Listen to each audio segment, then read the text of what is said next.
თბილისის საქალაქო სასამართლოში სამსახურებრივი უფლებამოსილების ბოროტად გამოყენების და უკანონო შემოსავლის ლეგალიზაციის ფაქტზე ბრალდებული თავდაცვის ყოფილი მინისტრის ჯუანშერ ბურჭულაძის სასამართლო პროცესი გაიმართა, სადაც პროკურატურის მტკიცებულებები გამოიკვლიეს.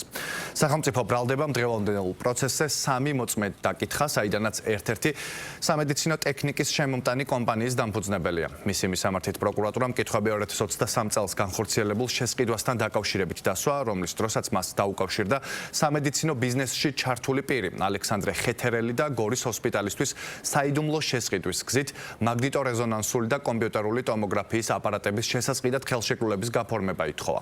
ასევე დღევანდელ პროცესზე გამოიკითხა ალექსანდრე ხეთერელიც, რომელიც სამედიცინო ტექნიკის ბიზნესშია ჩართული. მესამე პირი კი თავდაცვის სამინისტროს შესყიდვების დეპარტამენტის წარმომადგენელი იყო, რომელმაც უშუალოდ საიდუმლო ხელშეკრულების შესახებ ისაუბრა.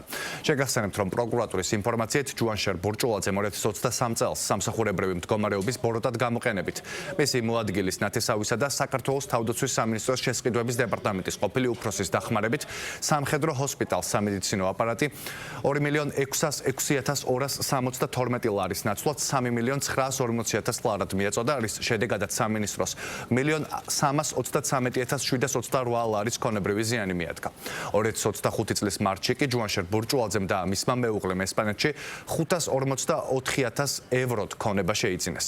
აღნიშნულის წარმოშობის დამალვისა და შენიღბვის მიზნით ამ ქონებისთვის კანონიერი სახის მისაცემად მათ მესამე პირთან დაბა წყნეთში მდებარე უძრავი ქონების ფიქტიური ნასყიდობის ხელშეკრულება გააფორმეს.